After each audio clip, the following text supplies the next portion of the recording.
लोकसभा में कांग्रेस नेत्री प्रियंका गांधी अभिभाषण दे रही थीं। अभिभाषण के दौरान उन्होंने बहुत सारी बातें कही। आगरा के अरुण वाल्मीकि का मसला भी उठाया, जिसमें उन्होंने बताया कि कैसे आगरा में पुलिस थाने में अरुण वाल्मीकि पर अत्याचार हुए। जब वो इस अत्याचार की कहानी सुना रही थीं, तभी सामने सत्ता पक्ष की तरफ से बैठे कोई नेताजी हंस रहे थे। आगरा में मैं अरुण वाल्मीकि के घर गई। अरुण वाल्मीकि पुलिस स्टेशन में काम करता था, सफाई का काम करता था। आप सोच सकते हैं हमारी तरह उसका भी परिवार था। नई नई शादी हुई थी, 2-3 महीनों का बच्चा था। पुलिस स्टेशन में चोरी हो गई। चोरी का इल्जाम उस पर लगाया गया। उसके पूरे परिवार को उठाकर पुलिस स्टेशन में ले गए। आप हंस रहे हैं, लेकिन ये गंभीर बात है। और क्या गंभीर बात? शर्म करो, शर्म। नेताजी कौन थे ये लोकसभा टीवी ने नहीं बताया।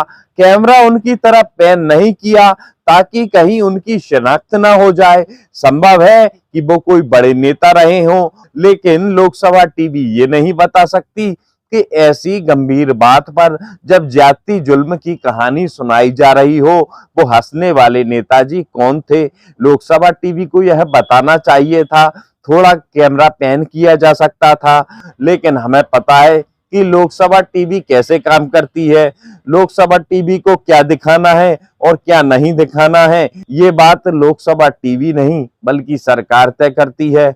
सरकार ये बात शायद ना माने, लेकिन सत्ता पक्ष की हंसी तो रोकी ही जा सकती है।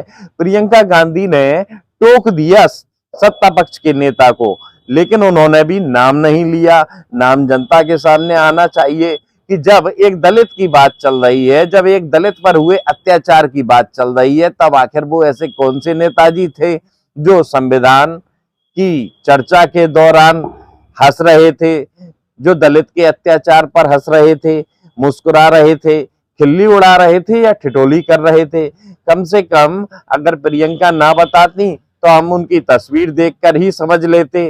प्रियंका गांधी ने अपने भाषण के दौरान दूध का दूध और पानी का पानी कर दिया।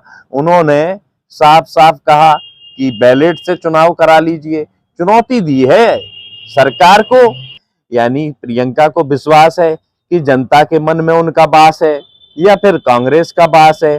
प्रियंका ने जब कहा कि सरकारें पैसे के दम पर बनाई और गिराई जाती हैं, तो अचानक से लोकसभा के सभापति महोदय ओम बिड़ला जी ने इंटरप्ट कर दिया। उन्होंने बहुत अच्छी बात कही, प्यारी बात कही, सुंदर बात कही। उन्होंने कहा कि सकारात्मक चर्चा होनी चाहिए। जनता की समस्याएं तो कभी सकारात्मक होती नहीं, तो क्या जन समस्याओं पर चर्चा लोकसभा में बंद हो जानी चाहिए? आप भी बैलेट पे चुनाव कर लीजिए, आप भी बैलेट पे चुनाव कर लीजिए। दूध का दूध, पानी का पानी हो जाएगा। आप राजनीतिक न्याय की बात करते हैं, सरकारों को पैसों के बल पर गिरा देते हैं।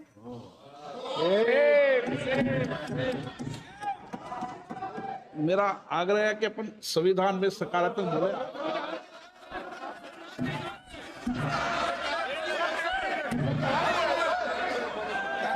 अगर जन समस्याओं पर चर्चा नहीं होगी तो उनका निदान कैसे होगा, या फिर केवल और केवल बड़ी बड़ी बातें ही लोकसभा में होंगी। ऐसी बातें कि विकास के नए आयाम देश छू रहा है, आंकड़ों में हम बहुत आगे बढ़ रहे हैं, या फिर हम नए उत्सव मना रहे हैं, नए महोत्सव मना रहे हैं, आनंद है, सब जगह बेहतरी है।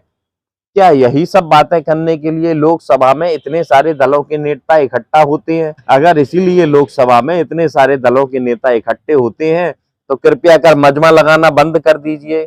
नमस्कार, सौरभ दुबे।